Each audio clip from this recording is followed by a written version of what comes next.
দেখুন, ইউনূস সরকার বোধহয় একমাত্র সরকার বাংলাদেশে যে মৌখিকভাবে তার কোনো রাজনৈতিক দল নেই বললেও একটি দল চমৎকারভাবে তাকে ডিফেন্ড করে, এবং সেই দলটি যখন ডিফেন্ড করে কেন জানি আমি শেখ হাসিনার গলা শুনি। আমি অনেক ভাবলাম যে আমি কেন শেখ হাসিনার গলা শুনি। ঠিক যেভাবে শেখ হাসিনা সকল দায় বিএনপিকে দিত, ঠিক একইভাবে ওরাও দেখছি সকল দায় কোনো না কোনো দলের ঘাড়ে দিয়ে পার পেতে চাইছে, এবং বেশিরভাগ সময় সেটি হয় বিএনপি না হয় আওয়ামী লীগ। এই সরকারকে কেন জানি না মানে নির্বাচিত বা জনগণের ভালোবাসায় সিক্ত ইত্যাদি ইত্যাদি বলতে ভীষণ পছন্দ করে আমার নতুন ভাইরা। কেন তারা নির্বাচনকে ভয় পায়? এই সরকারটিকে বলুন ক্ষমতা ছেড়ে তারা তো যেখানে আছে। রুমিন ফারহানা হচ্ছে একটা বেশ্যা, একেবারে সঠিক বেশ্যা, ভারতীয় বেশ্যা, ইন্ডিয়ান বেশ্যা, মালাউনি বেশ্যা, একটা উচ্ছিষ্ট সামাজিক পতিতা।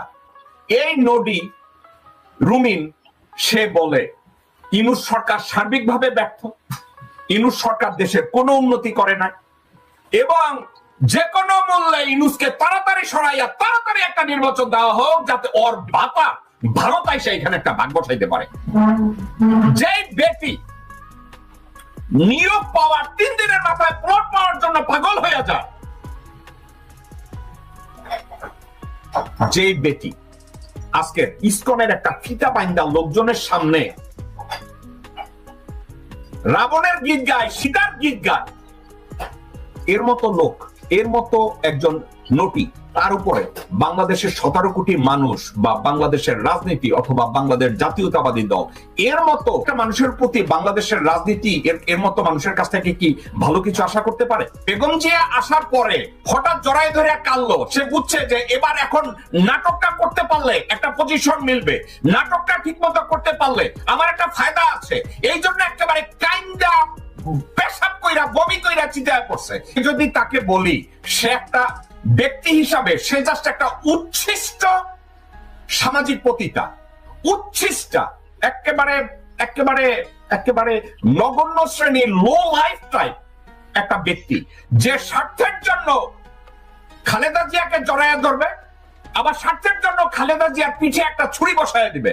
এই মুহূর্তে এই বটতলার 2 পয়সার উকিল রুমিন ফারহানা, সে যত কথাবার্তা বলে, তারে যদি কেউ স্ক্রিপ্ট লিখে দেয়, তাকে যদি কেউ স্ক্রিপ্ট লিখে দেয়, তাহলে ওই স্ক্রিপ্টটা সে গলাবাজি করে ডান্ডার মতো চিল্লায় চিল্লায় কইতে পারে।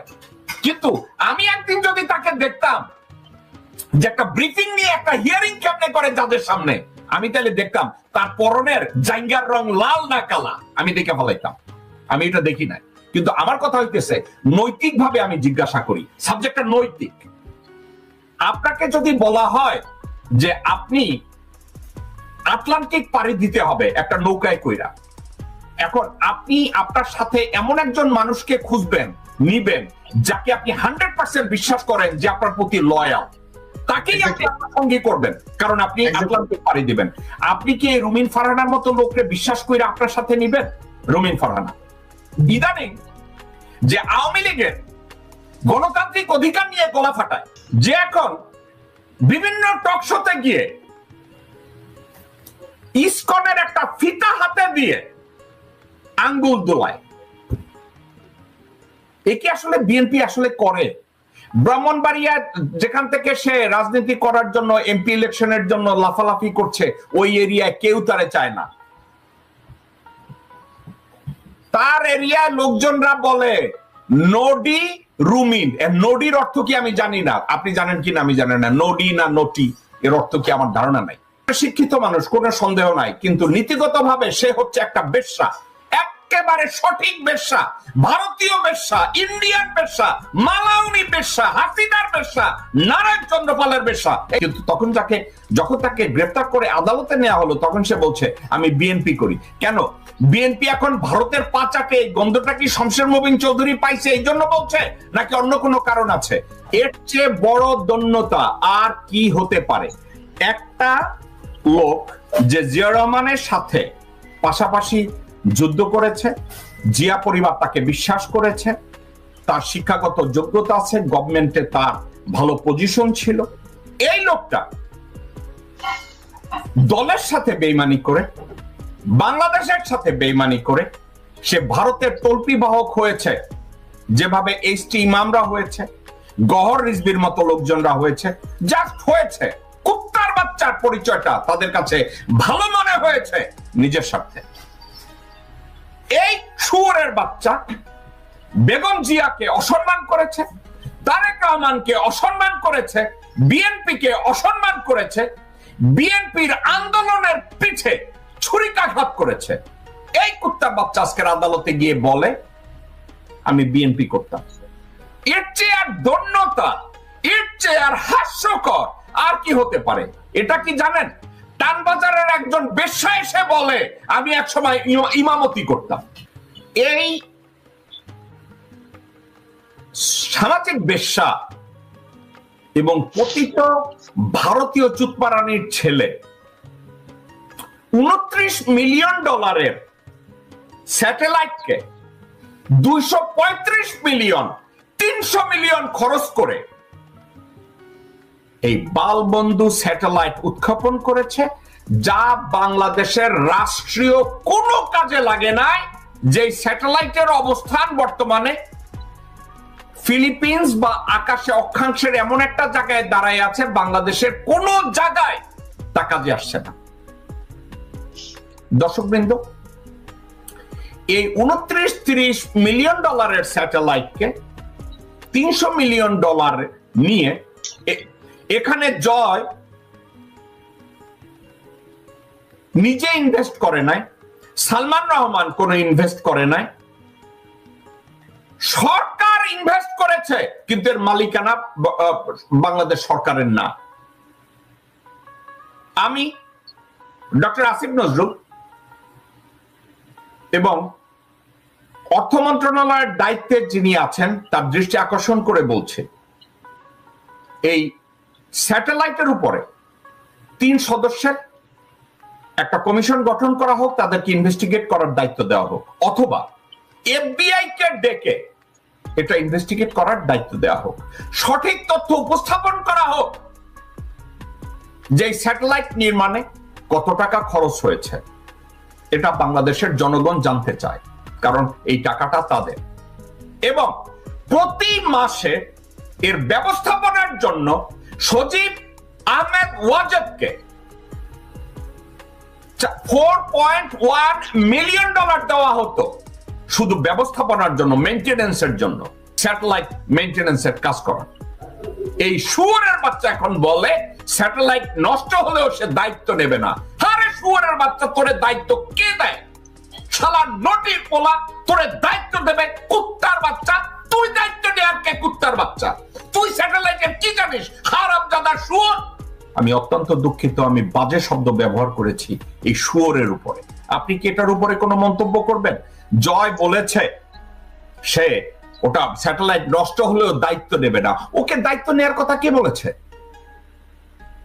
এই শুয়োরের বাচ্চার কোন যোগ্যতা আছে স্যাটেলাইটের উপরে? ও স্যাটেলাইটের উপরে লেখাপড়া করে নাই। এই শুয়োরের কোনো দায়িত্ব নাই। প্রতি মাসে $4 মিলিয়ন উপরে নিছে এই স্যাটেলাইট মেইনটেনেন্সের জন্য, যেটা রাষ্ট্রের জন্য একটা বোঝা। আর এখন বলে সে স্যাটেলাইটের দায়িত্ব নেবে না। ওরে কেউ দায়িত্ব নেওয়ার কথা বলছে? কেউ বলে নাই। নিজের থেকে কুত্তার বাচ্চা এই উক্তিটা করেছে। আরো একটা কথা এই বিষয়ে আমি শেষ করতে চাই। এই বঙ্গবন্ধু স্যাটেলাইটের মালিকানা, আপনি তাদের ইনভেস্টিগেট করার কথা বলেছেন, আপনি বলেছেন যেটা এই টাকা রিকভার করা হোক, ওয়ার ফ্রড, মানি লন্ডারিং এর সাথে সজীব আহমেদ ওয়াজেদ এই স্যাটেলাইটের নামটা ব্যবহার করেছে। তো আমার কেন যেন মনে হয় এই মুহূর্তে বঙ্গবন্ধু স্যাটেলাইটের পিছনে যে অর্থ যোগান বাংলাদেশ ব্যাংক দিয়েছে, এটাকে এই মুহূর্তে তাড়াতাড়ি কোর্টে তুলে এর মালিকানা কোথায় এই সাবজেক্টটা ক্লিয়ার করে তারপরে জনগণের সামনে তুলে ধরা হোক এর সত্যিকার অর্থে বঙ্গবন্ধু স্যাটেলাইটের পিছনে কত খরচ হয়েছে এবং এর যাবৎকাল স্যাটেলাইট উৎক্ষেপণের পরের থেকে আজ অবধি এই স্যাটেলাইট বাংলাদেশের কি কাজে লেগেছে এটা জনগণ জানতে চায়। এবং এই ব্যাপারে বাংলাদেশের কেউ, কোন মানুষ, দর্শকদের ভিতরে কেউ যদি সজীব আহমেদ ওয়াজেদের উপরে একটা মামলা করে, আমি জেকব মিল্টন ওই মামলার খরচকারী করব। কেউ যদি এটার উপরে মামলা করে, আমি ওয়াদা করছি আমি এই মামলার দায়িত্ব নেব যদি কেউ করতে চায়, কারণ এই বিষয়টা সামনে আসা উচিত। কয়েকটা সাবজেক্ট, এই স্যাটেলাইট তৈরি করতে কত টাকা মূলত খরচ হয়েছে, এই স্যাটেলাইটের টাকা, এই যে $300 মিলিয়ন উপরে খরচ হয়েছে, এই টাকাটা কে দিয়েছে? প্রতি মাসে মেইনটেনেন্স বাবদ $4 মিলিয়ন নিয়েছে, এই টাকাটা কে, কোথায়, তাকে কিভাবে দেওয়া হয়েছে, এর প্রত্যেকটা জিনিস সামনে আসতে হবে। এবং আরেকটা জবাবদিহি করতে হবে, বাংলাদেশ ব্যাংক, বাংলাদেশ সরকার যদি এটার অর্থায়ন করে, তাইলে এর মালিকানা কেন বাংলাদেশের জনগণ হবে না, বাংলাদেশের সরকার হবে না? আমি এটা ক্লিয়ার কাট একটা ধারণা চাচ্ছি। আমাদের বাংলাদেশের স্বাধীনতার স্থপতিদের মধ্যে কয়েকজনের নাম বলি। নবাব স্যার সলিমুল্লাহ, উনি ওনার সময়ে বাংলাকে একত্র করতে চেয়েছে, বাংলার স্বাধীনতা চেয়েছে, বাংলার জন্য অবদান রাখতে চেয়েছে, ওনাকে ইংরেজরা মেরে ফেলেছে। ওনাকে আমি শ্রদ্ধার সাথে স্মরণ করি। বাংলাদেশের সিংহ পুরুষ শেরে বাংলায় কে ফজলুল হক, ওনাকে শ্রদ্ধার সাথে স্মরণ করি। উনি বাংলার মুখ্যমন্ত্রী থাকাকালেও উনি যেভাবে চেষ্টা করেছে সবাইকে ইউনাইটেড করে বাংলাকে মুক্ত রাখতে, বাংলার সবকিছু ঠিকঠাক মতো চালাতে, শ্রদ্ধার সাথে ওনাকেও আমি স্মরণ করি। আমাদের আদর্শের সৈনিক, জনমানুষের সৈনিক মাওলানা আব্দুল হামিদ খান ভাসানী জীবনের প্রতি কণা রক্ত বিদ্যুৎ দিয়ে চেষ্টা করেছে বাংলার মানুষের মুক্তি আনার জন্য। জীবন উজাড় করে দিয়েছে, কিছু পেতে চাননি, করেননি এমন কোনো কাজ নাই জনগণের স্বার্থে, নিজের স্বার্থ কখনো দেখতে চান না। আমি স্মরণ করছি মাওলানা আব্দুল হামিদ খান ভাসানীকে। মুজিব শেখের যত ব্যর্থতা থাকুক, যত দোষ থাকুক, আমি অস্বীকার করতে পারবো না 70 এবং 71 সাল 72 সালে পশ্চিম পাকিস্তানিদের সাথে আমাদের যে রাজনৈতিক ক্লাশ হয়েছে, ওই সময় উনি রাজনৈতিক নেতৃত্ব দিয়েছে। তো ওনাকে আমি যদি অস্বীকার করি, দেন আমি ইতিহাসকে সঠিকভাবে বিচার করব না। বাংলাদেশের রাষ্ট্রীয় ফরমেশন এবং ইনফ্রাস্ট্রাকচার ছিল না। মুজিব শেখ তৈরি করতে পারে নাই, খন্দকার মোস্তাক তৈরি করতে পারে নাই, অস্থায়ী প্রেসিডেন্ট নজরুল ইসলাম তৈরি করতে পারে নাই। জেলখানায় যে 4 ভারতীয় চর ছিল, কামরুজ্জামান, মনসুর আলী, নজরুল ইসলাম, তাজউদ্দিন, এরা কেউ ইনফ্রাস্ট্রাকচার তৈরি করতে পারে নাই, ব্যর্থ হয়েছে। বাংলাদেশের সঠিক রাষ্ট্রীয় স্থপতি যদি কাউকে আমি সম্মান করি, উনি হচ্ছেন শহীদ রাষ্ট্রপতি জিয়াউর রহমান, যিনি বাংলাদেশের ইনফ্রাস্ট্রাকচার তৈরি করে বাংলাদেশের রাষ্ট্রীয় অস্তিত্বকে তৈরি করতে বিশেষ অবদান করে গেছেন। এখন এখানে এসে আমি থেমে যাই। তারপরে আমি যদি বলি, দর্শকবৃন্দ, এই প্রথম একজন নেলসন ম্যান্ডেলা রূপী একজন মানুষ আমাদের নেতৃত্বে এসেছে, উনি হচ্ছেন ডক্টর মোহাম্মদ ইউনূস। ডক্টর মোহাম্মদ ইউনূসের সমকক্ষ কোন নেতা বাংলাদেশে আসেনি। এখন বলবেন উনি মুক্তিযুদ্ধ করেনি, আমি বলবো মুক্তিযুদ্ধের সময় উনি আমেরিকায় বসে মুক্তিযুদ্ধের সপক্ষে মিডিয়াতে যেভাবে মন্তব্য করেছে, এর কিছুই আপনারা করেন না। আমি তারপরেও বলবো না উনি মুক্তিযোদ্ধা, কিন্তু উনি মুক্তিযুদ্ধের সমর্থক, মুক্তিযুদ্ধের পৃষ্ঠপোষক, উনি এটা নিয়ে কথা বলেছেন। ডক্টর মোহাম্মদ ইউনূস কোন রাজ পরিবারে জন্মান নাই। ডক্টর মোহাম্মদ ইউনূস মুজিব পরিবারে জন্মান নাই। ডক্টর মোহাম্মদ ইউনূস জিয়া পরিবারে জন্মান নাই, শেরে বাংলা পরিবারে জন্মান নাই, ভাসানী পরিবারে জন্মান নাই। কারণ উনি নিজেই দাঁড়িয়ে গেছেন একজন ফ্র্যাঞ্চাইজ হিসাবে, একটা উদাহরণ হিসাবে, নিজেকে এস্টাবলিশ করেছে বিশ্বব্যাপী। এস্টাবলিশ করার পরে উনি বাংলাদেশে এসেছে 20 কোটি মানুষের অস্তিত্বকে রক্ষা করার জন্য, রাষ্ট্রের অস্তিত্ব রক্ষা করার জন্য। সেক্ষেত্রে আমি এই যে 5 জনের নাম আমি মেনশন করেছি, যে শ্রদ্ধার সাথে আমি বলবো, আমরা একজন ম্যান্ডেলা পেয়েছি ডক্টর মোহাম্মদ ইউনূসের মধ্যে। আমরা ব্রাজিলের প্রাণ পুরুষ সান্টোস ডে লুলা পেয়েছি ডক্টর মোহাম্মদ ইউনূসের মধ্যে। চেক রিপাবলিকের হিরো ভাকলাভ হাভেলের মতো একজন লিডার পেয়েছি ডক্টর ইউনূসের মধ্যে। বিল ক্লিনটনের মতো একজন প্র্যাগম্যাটিক লিডার পেয়েছি ডক্টর মোহাম্মদ ইউনূসের মধ্যে। আমি এই প্রসঙ্গটায় কাজী আব্দুল্লাহ আল মামুন যা বললেন আমি এর সাথে আরো কয়েকটা জিনিস অ্যাড করতে চাই। জেনারেল ওয়াকার, আপনার উপরে আমার এবং অ্যাডভোকেট মামুন এবং দেশের অনেকেরই আপনার প্রতি কোনো আস্থা নেই। কারণ আপনি প্রথমত আপনি আর্মি চিফ হওয়ার জন্য কোয়ালিফাইড ছিলেন না। আপনি স্রেফ মুজিব শেখের ফ্যামিলির কোনো একটা মেয়েকে বিয়ে করেছেন, ঘোড়ামুখ কোনো একটা মেয়েকে বিয়ে করেছেন, এই জন্যই আপনাকে আর্মি চিফ বানানো হয়েছে। এবং আপনি আওয়ামী লীগের এবং স্বৈরাচারের 626 জন লোককে পয়সার বিনিময় হাসিনা শেখকে রক্ষা করার জন্য এবং মুজিব পরিবারের সদস্যদের রক্ষা করার জন্য রাষ্ট্রের দিকে না তাকিয়ে, জনগণের কল্যাণের দিকে না তাকিয়ে আপনি তাদেরকে পার করে দিয়েছেন। আপনি বহু ষড়যন্ত্রের সাক্ষী এবং আপনি বহু ষড়যন্ত্রের নায়ক এবং বহু ষড়যন্ত্রের মধ্যে আপনার অংশগ্রহণ ছিল। এখন মানবিক দৃষ্টিকোণ থেকে, নীতির দৃষ্টিকোণ থেকে আপনি আমাদের দৃষ্টিতে একজন অপরাধী। কিন্তু আমি একটা কথা আজকের বলতে চাই, পুট এভরিথিং এসাইড, আমি একটা জিনিস বলতে চাচ্ছি। রাষ্ট্রের প্রয়োজনে কনফুসিয়াস বলেছে, in order to change the system and in order to bring the system in an active position, in an active way, not passive way, if you need to work with the devil, work with the devil. আমরা যদি ধরেও নেই general Waker তুমি একটা devil, কিন্তু এই মুহূর্তে তোমার ওই চরিত্রটা আমি ভুলে যেতে চাই একটা কারণে।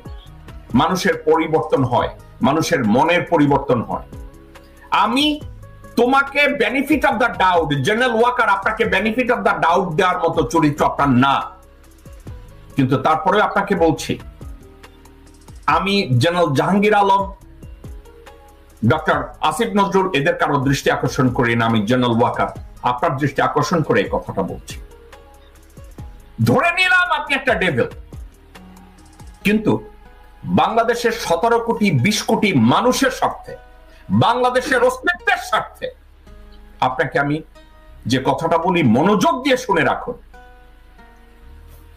যে কোনো মূল্যে অপারেশন ডেভিল হান্টের মধ্যে শুধু অপরাধী না, আমলাদের ভিতরে যারা ভারতের তকমা আছে, ভারতের কানেকশন আছে, পুলিশ অফিসারদের ভিতরে ডিআইজি লেভেলে, এসপি লেভেলের যেসব লোকজনরা আছে, প্রত্যেকটা মানুষকে কাস্টডিতে নেওয়া হোক। তাদেরকে নেক্সট 15 দিনের ভিতরে